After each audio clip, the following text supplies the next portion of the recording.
Olá, estamos começando mais um Pode Vencer. Hoje nós vamos ter aqui um bate-papo descontraído a respeito de procrastinação. Não vai ser receituário, não vai ser resposta de soluções, mas vai ser um bate-papo mesmo, para a gente poder aprofundar e dar corda nesse assunto. E nós vamos trabalhar com várias experiências, dentre elas experiências que nós temos no atendimento empresarial, na contratação de pessoas, no processo de coach, tá? Nas terapias familiares. Então nós vamos fazer aqui uma viagem pelo mundo da procrastinação. E aí, Gabriel, Bom beleza? dia. Vamos falar de procrastinação? Legal, né? Bom, explica o que é procrastinação, porque eu nem sei o que é. Eu nunca procrastino. Nós tínhamos aqui um tema definido, né? E aí começamos a conversar aqui para montar o podcast e tramamos uma discussão sobre como eles procrastinam, os filhos que estão aqui ao redor. E aí mergulhamos num bom bate-papo e decidimos, vamos falar de procrastinação, que esse é o caminho. Bem, procrastinação basicamente, simploriamente é deixar para depois. Aquilo que eu podia fazer agora, eu deixo para amanhã ou eu deixo para depois. Agora, é claro que a gente tem que entender que nem tudo é ruim. Às vezes nós estamos cansados e temos necessidade de deixar para depois. Agora, a procrastinação de verdade, na sua concepção, é quando eu poderia ter feito, mas não fiz. Qual o motivo que me levou a não fazer? Por que eu deixei para depois? E normalmente ela traz para nós prejuízo. Ela pode trazer prejuízo pessoal, ela pode trazer prejuízo empresarial, pode trazer prejuízo espiritual, prejuízo psicológico e N formas de prejuízo. Que é, eu precisava ter feito uma ação, precisava ter colocado um resultado desse e eu deixei para depois. Inclusive, no ramo que nós estamos atendendo empresas, a gente sabe bem como é isso, como muitas pessoas perdem o seu emprego por serem procrastinador. E qual o prejuízo? Não entrega o que tinham que entregar na hora que era necessário entregar. E, obviamente, isso traz prejuízo para a empresa. E também traz irritação, às vezes, para o grupo.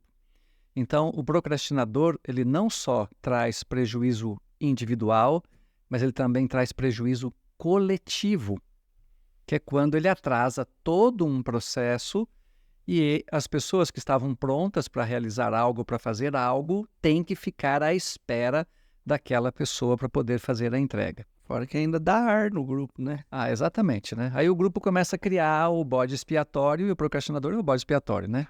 Sim. E o grupo tem o quê? A capacidade de eliminar o bode expiatório. Então, muitas vezes, é muito comum nós percebermos que o procrastinador é eliminado. Mas o que será que acontece, né? Como a gente estava conversando agora há pouco, nós vemos que é nítido a diferença entre a minha geração, eu tenho 28 anos, e a sua, que já tem 60, né?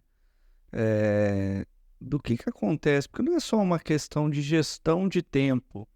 Não, isso eu vou fazer agora, isso eu vou fazer depois. Não é só a gestão do tempo.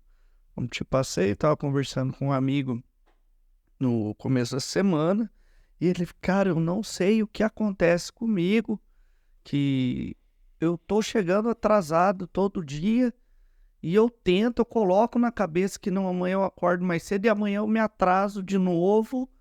Aí ele falou, poxa, não sei, não tem segredo, levanto uma hora mais cedo e vai, eu chego adiantado, né? Eu não consigo, ele me explicando que não é uma sacanagem. Aí eu trouxe pra mim, acontece comigo também. Só que se eu buscar lá na essência da coisa, é que eu já tô desestimulado, eu já não tô querendo ir mesmo, né? Então aí eu uso, vou dar uma segurada aqui, vou chegar meio atrasado e tal. Mas lá na essência comigo já tem algo que não tá legal. Então, tem essa diferença de geração X, Y, Então, baby boomer? eu não sou nenhum especialista para tratar disso com profundidade e olhar tanto socialmente como no aspecto psicológico. Mas eu vou colocar algumas coisas que é da minha percepção. A percepção é, você as gerações anteriores viveram tempos de escassez, que eu tive que juntar muitas moedas para comprar o meu primeiro iogurte. E depois de muitos anos, quando alguém me oferecia um iogurte, eu falava assim, eu não gosto de iogurte. E eu só fui sacar isso com quase 40 anos, que eu juntei dinheiro e comprei o potão maior que tinha, mas era iogurte natural e era azedo pra cacete. Traumatizou. Traumatizei. Mas por aí você começa a perceber as necessidades. E nós temos necessidades, nós temos gosto, nós temos prazeres, né? Aí, quando eu já estava lá com meus 18 para 19, lançaram a cerveja de litrão, né? Aí a gente fala, nossa, compra um litrão que é barato, dá para todo mundo tomar uma aqui e ir embora para casa. Então eu diria que a escassez, ela gera desejo de necessidade. Então, tudo que é escasso, você quer. Então, por exemplo, quando falta um produto no mercado, o preço sobe, que aumenta a procura. Sim. Então, internamente, puxa, eu quero ter aquilo, eu preciso ter aquilo. Só que nós não estamos vivendo um período de muita escassez. Tem gente que acha que está difícil, está complicado. Não, está complicado para essa geração, para esse momento presente, e vai estar complicado para as futuras, de acordo com a medição daquele tempo, né? E provavelmente as futuras gerações vão olhar para essa geração atual e falar assim, nossa, como era difícil para eles, né? Que daí já evoluiu, o celular, tudo evoluiu, daqui a pouco está na palma da mão, né? Com um chip, sei lá o que e tal. Eles vão dizer como era difícil, né? Então, a cada escala de geração e com o crescimento da tecnologia, percebe-se que está gerando um estado de mais preguiça. Tanto é verdade, por exemplo, que hoje nós somos um país que já temos 50% da população acima do peso. Tá, mas o que isso quer dizer? Quer dizer que nós temos comida em abundância e quer dizer também que nós não temos tantas tarefas que sejam manuais ou de exercício como se tinha no passado, em que o cara levantava pela manhã numa fazenda e trabalhava o dia todo, jogava no final da tarde. Claro que ainda existe gente fazendo isso, né? Sim. Vivendo essas tarefas hoje, tá? Isso ainda existe. E você vai perceber algo assim, que normalmente as pessoas que fazem relatos, normalmente, não quer dizer que sejam todos, que isso seja 100%, que fazem relatos de resultado, são pessoas que viveram escassez, e que viveram dificuldade, e que lutou, e que buscou, que enfrentou, que foi atrás. Então, eu percebo que essa é uma circunstância que permeia muito isso daí, né?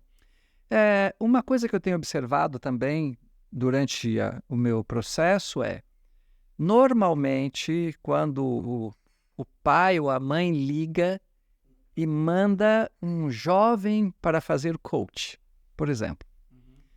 Não é a escolha do jovem, é a escolha do pai e da mãe. Eu falei, tá, mas ele quer? Não, ele tem que querer. É mais complexo do que isso. Qual é o comportamento desse pai e dessa mãe que está gerando essa procrastinação nesse jovem e que precisa ser corrigido, que precisa ser transformado, que precisa ser mudado, tá? O que está por trás disso? E aí a gente se pergunta, é um problema geracional? Aparentemente sim. Mostra que sim. Mas podemos fazer a mesma pergunta. Tá, mas e naquele tempo difícil? Também tinha gente procrastinador? Tinha. Talvez o que nós temos hoje é uma percentual maior de procrastinadores, em virtude do ambiente que existe. Até porque, se nós também formos olhar para a questão das personalidades, né? Nós que trabalhamos muito com Enneagrama, sabemos que é da natureza de alguns números a procrastinação. Faz parte do processo da vida dele. Sim. E cada um no seu formato, né? O às vezes, procrastina em virtude da perfeição. Enquanto não está perfeito, ele não quer lançar o produto dele. E ele acaba procrastinando em virtude de que ele quer algo muito bem feito. Aí você tem o número 2, que procrastina em virtude do ambiente, que tem que ser um ambiente mais amoroso, mais acolhedor, então deixa para depois e assim por diante, né? E aí você tem vários deles que têm o seu formato e que você tem o seu padrão, né? Agora, dentre esses números, o que eu mais recebo como mais procrastinador no atendimento é o 9. É porque é a essência dele, né? Está na essência dele, tanto que o pecado capital dele é a preguiça, né? Então está na essência dele essa transformação. Sim. E eu tenho notado assim, que aqueles que vieram para um processo de coach e conseguiram ter uma mudança foram os números 9, do qual eu, como coach, consegui provocar a ira deles. Interessante isso. Sim. Tá? Do tipo, eles vão vivendo as sessões, mascarando o processo da vida. Aí, de repente, você, com toda a história que você ouviu das sessões, você enfia o dedo na ferida dele sem dó e coxa e toca o dedo lá e mexe e ele explode, a ira dele vem para fora e ele sai daquele estado. Aí ele descobre que ele pode acessar essa força que ele tem dentro dele. E todos nós temos essa força interna. Por algum motivo ela pode estar bloqueada. Pode estar bloqueada por um trauma, né? Pode estar bloqueada por um sofrimento da vida, pode estar bloqueada pela falta de oportunidade, uma atrás da outra, não tive oportunidade, fui sempre largado, fui deixado, e a pessoa vai mergulhando num estado.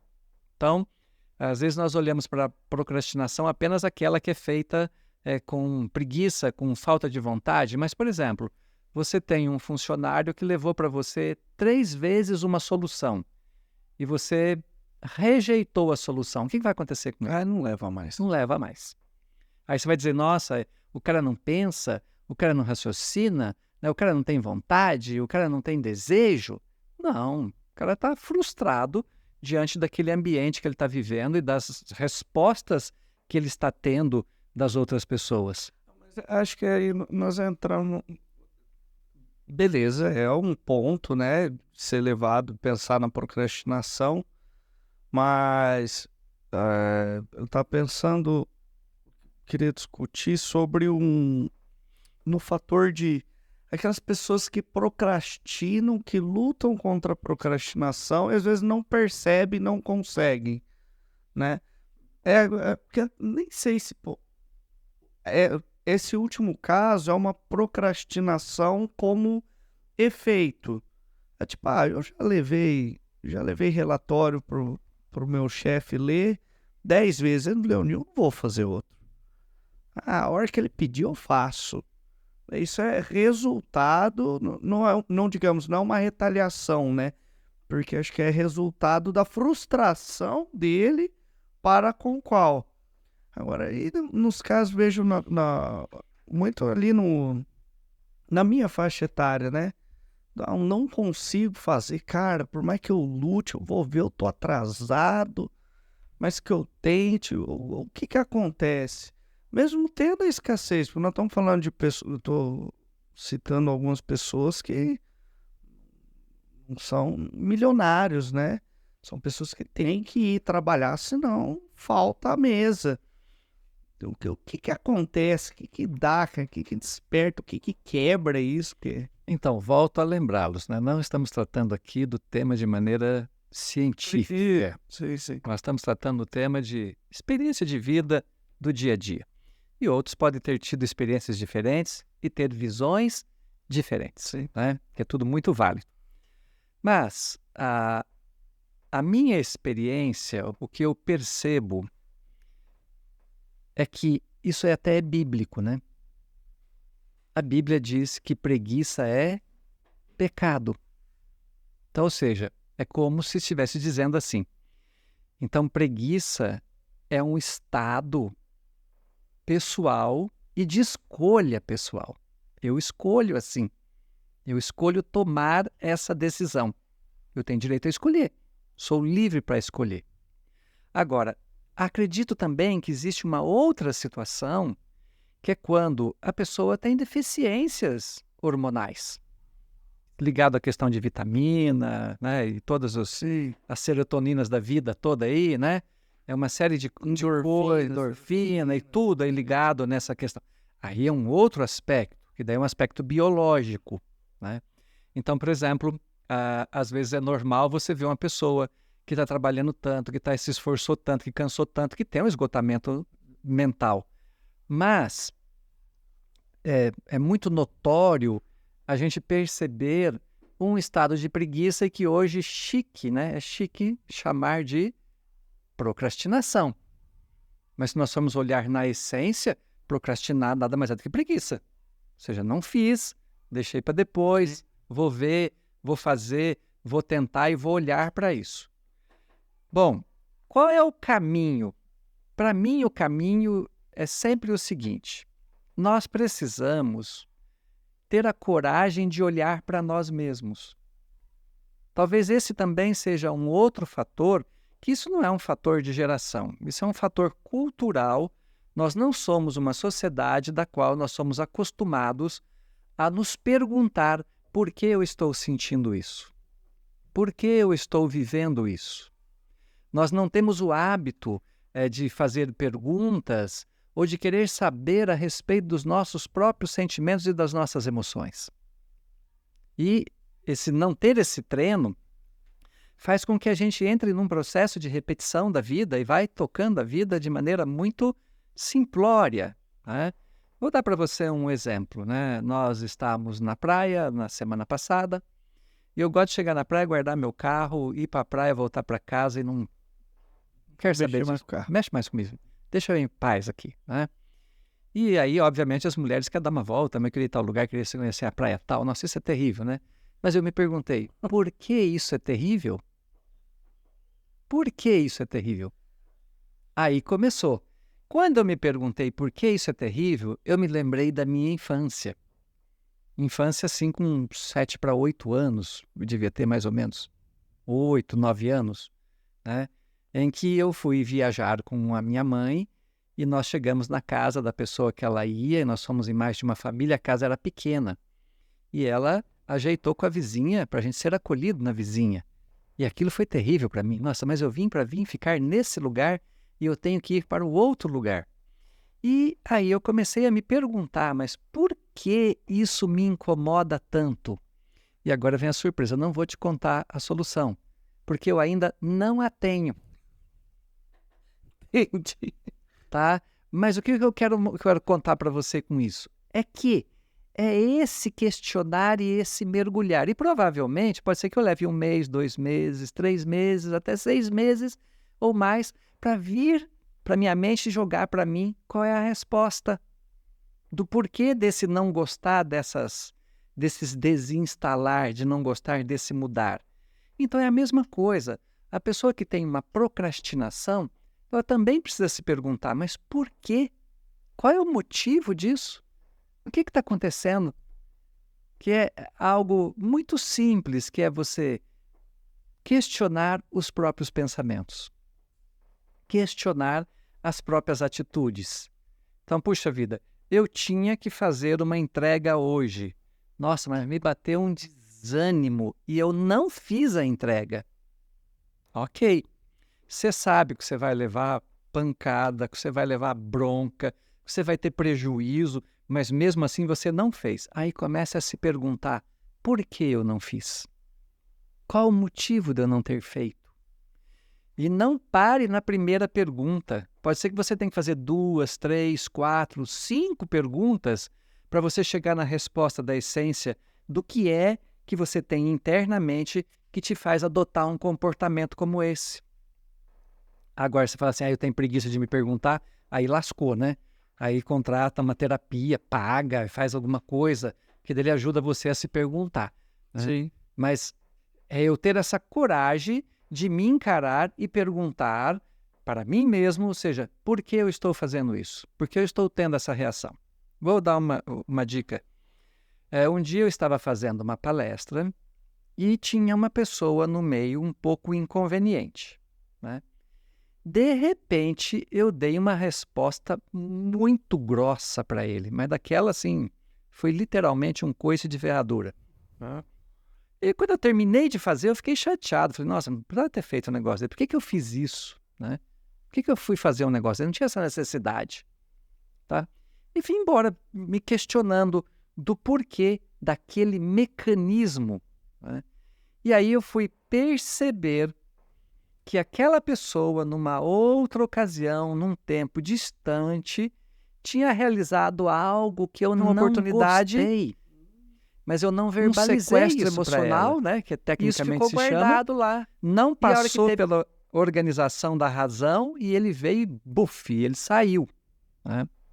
Bom, mas por que eu descobri isso? Eu descobri isso porque eu tive a capacidade de me perguntar por que eu fiz assim. Você vê pessoas serem grossas, elas dizem, sou grosso porque eu sou grosso mesmo. Não, você não é grosso porque você é grosso mesmo. Você tem algo lá que te faz ser grosso. Você tem alguma coisa guardada lá que te faz ter um comportamento como esse. E lembrando que tem uma diferença entre ser grosso e ser mal educado, né? Tem. Nenhum dos dois é bom. Então é como se eu falasse assim, então eu preciso aprender a me perguntar por que tenho esse comportamento? Por que tenho essa atitude? Olha, eu diria assim, eu digo para os meus clientes que aprender a questionar os próprios pensamentos é uma das maiores terapias que eu já aprendi até hoje na minha vida. Que não existe algo melhor do que isso. Então, quando eu digo eu vou meditar, na verdade eu estou dizendo, vou pegar uma palavra, vou ler aquela palavra e vou mergulhar num processo. Esse mergulhar num processo é um processo de pergunta, de questionamento, por que é assim, por que é assado, por que eu penso isso, por que eu sinto aquilo, por que me vem isso, por que me vem aquilo. E isso começa a fazer eu crescer. Claro que às vezes se isso está rodeado de um trauma ou algo mais, é muito mais difícil de você poder mergulhar. Às vezes você precisa de uma ajuda ou na espiritualidade ou mesmo na psicologia para poder adentrar dentro dessa realidade. Então eu diria que procrastinar vai pelo mesmo caminho. Eu tenho que me perguntar. E como se a gente for olhar de outro ângulo agora, vamos pôr como se fosse um RH. Nós sabemos, né, atendemos algumas empresas da região e por aí vai, que o nível de assiduidade vem caindo, o nível de rotatividade vem aumentando, número de falta, chega atrasado e por aí vai. Como um RH, o que a gente pode fazer? Porque é perceptível, é só acompanhar os números, dados, não sei. Eu falo porque eu vivo com isso, né? Eu acompanho o RH das empresas que eu atendo.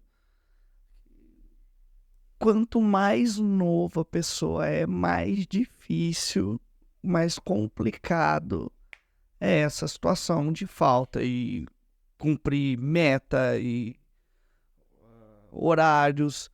Como RH, o que a gente pode fazer?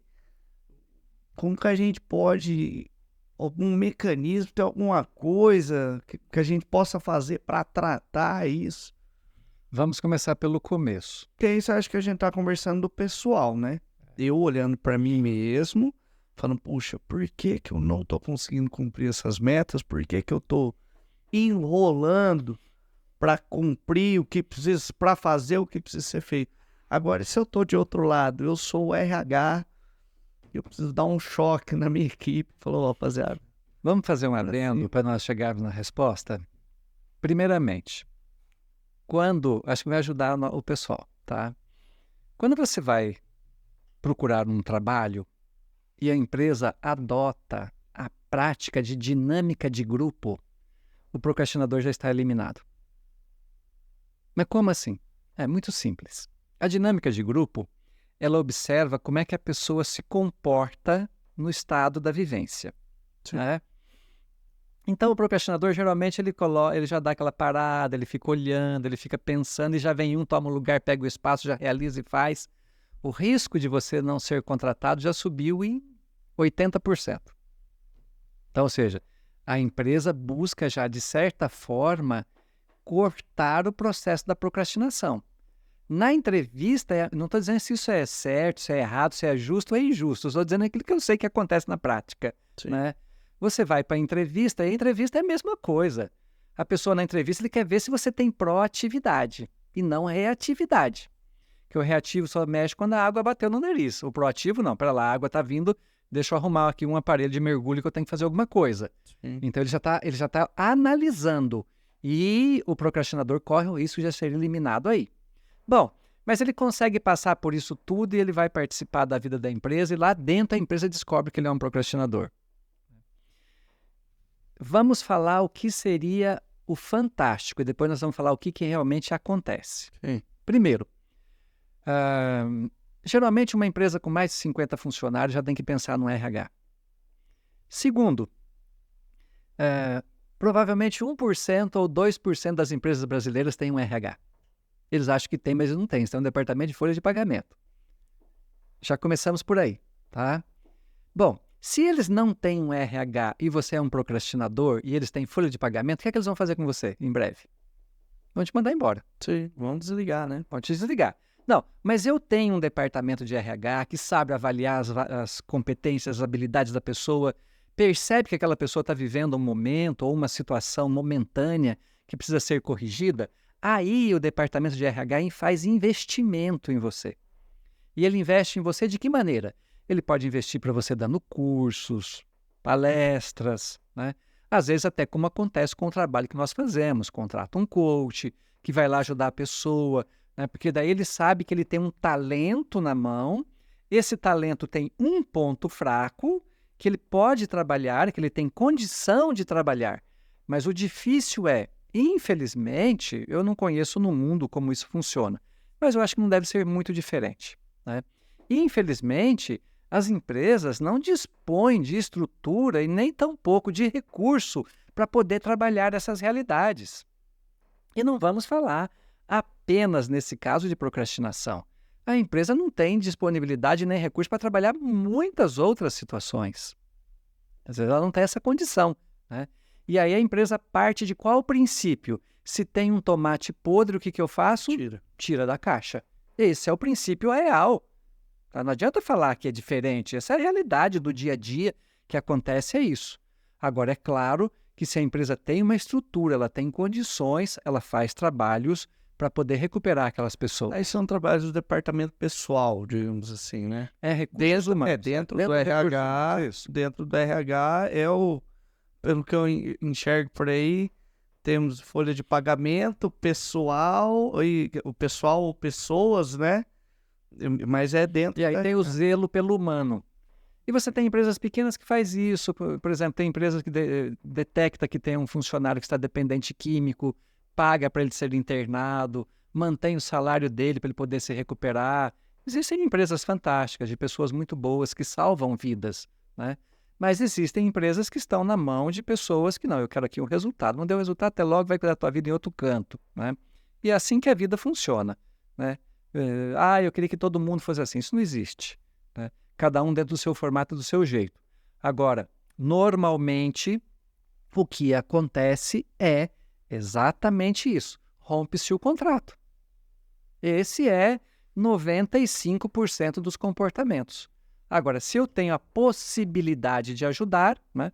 Não podemos falar aqui, mas ontem eu fui visitar um grupo, né, no estado de São Paulo, é um grande conglomerado, e eu vou começar com eles ainda esse mês, uma entrevista com os seus líderes para entender como ajudar a sua liderança, né?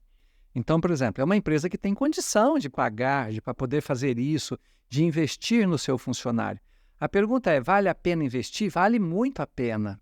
Vale a pena investir, porque custa muito caro contratar, treinar, preparar e depois perder a pessoa. Então, é muito importante que a empresa tenha esse olhar de investir naquele funcionário. Pena que algumas empresas não têm. E as empresas que não têm é porque elas não fazem o cálculo do custo desta rotatividade de funcionários. Então, é como se nós disséssemos assim, puxa vida, dispensa somente em última hipótese, né? Depois de eu tentar tudo o que é possível e aí ver que não tem jeito mesmo, aí sim ocorreria uma dispensa. Mas caso contrário, não, eu teria que cuidar disso.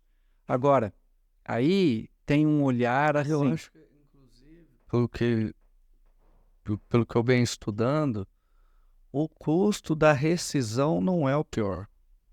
O pior é o custo para você formar um novo candidato àquela vaga. Então, pega ele dependendo da função, nós estamos falando de 6 meses de treinamento. Puxa, entendeu? Aí o período de experiência são 3 meses.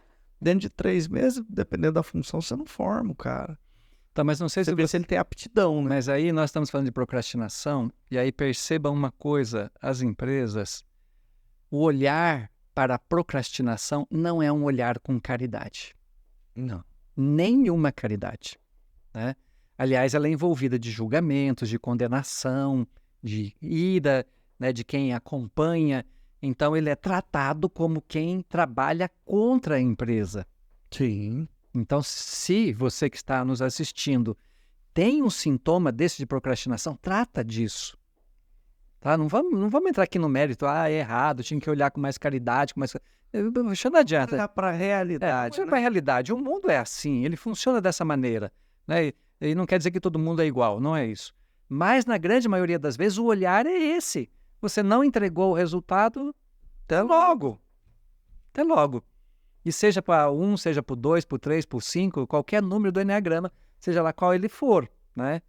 A diferença é que, às vezes, você tem alguns que ainda têm o aspecto e o olhar de que, puxa, estou devagar, tô mole e tal. Aí isso realmente, as empresas, elas não querem trabalhar isso, elas não querem perder tempo com isso. Até porque a gente estava falando de procrastinação antes de começar, e nós falamos de 2 casos, né?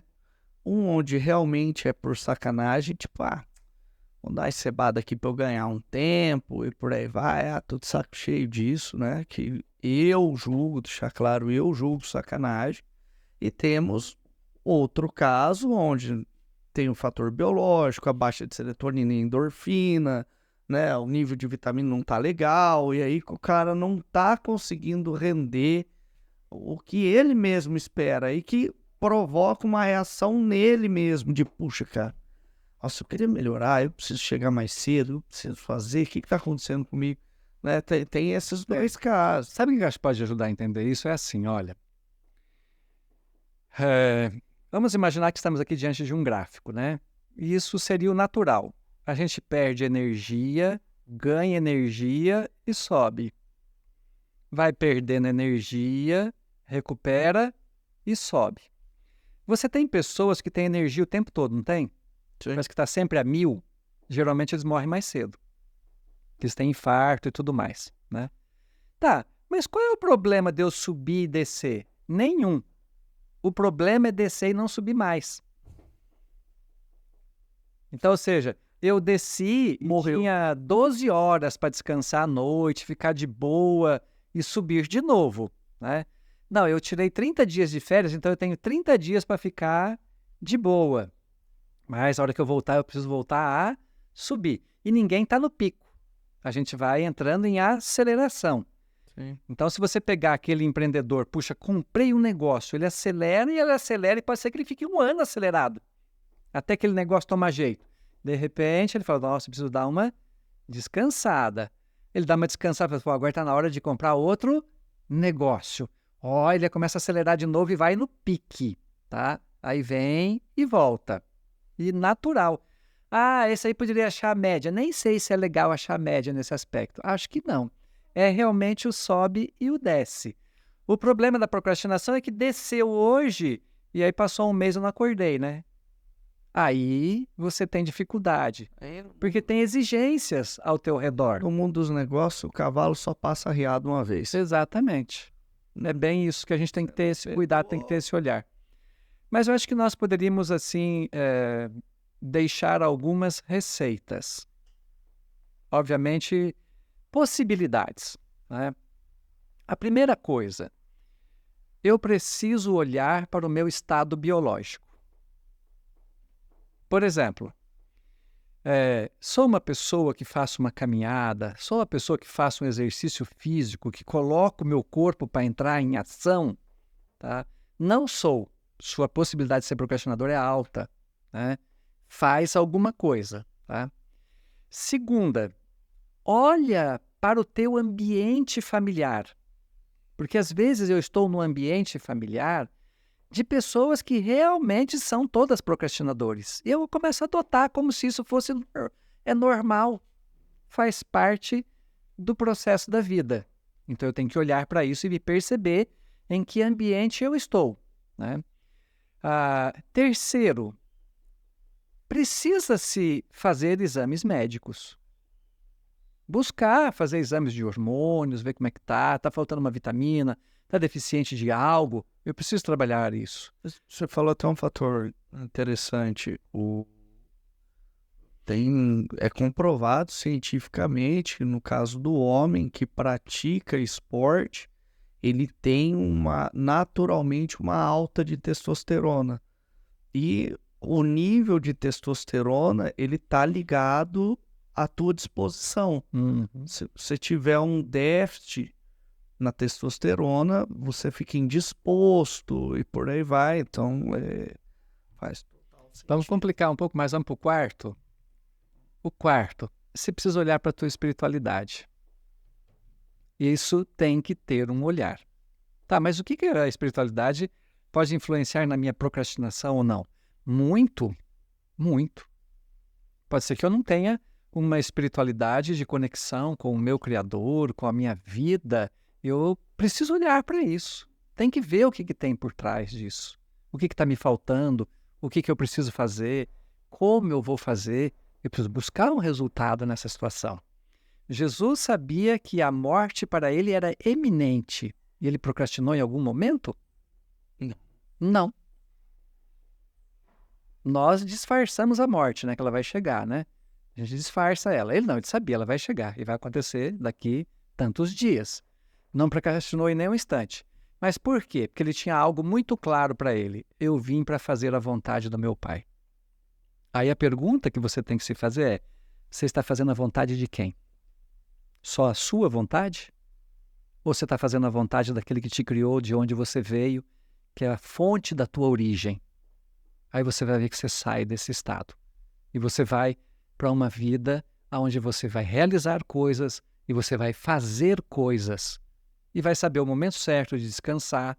Por isso que Deus criou o domingo, não é isso? Sim. Domingo é para descansar. Dia do Senhor, cuidado, né? Cuidar da espiritualidade, entrar em contato com Deus e ficar em descanso. Porque Ele sabe que nosso corpo se cansa, que ele precisa repor energia. Então, nós precisamos olhar para isso tudo para abandonar o estado de procrastinação. Se ainda não deu jeito, procure um profissional que possa te ajudar nesse aspecto. Tem que vender nossa mercadoria aqui também. Vou deixar o link abaixo aí, fazer a chamada. Quer pontuar mais alguma coisa? Não, valeu, um grande abraço para vocês. Só digo uma coisa, não se condenem por estar vivendo no estado A ou B. Condenação é mais uma forma de ficar do jeito que está. Sai da condenação e vai para a ação. Um abraço a todos. Vamos para cima, fazer o bambu mexer, hein? Tchau, tchau.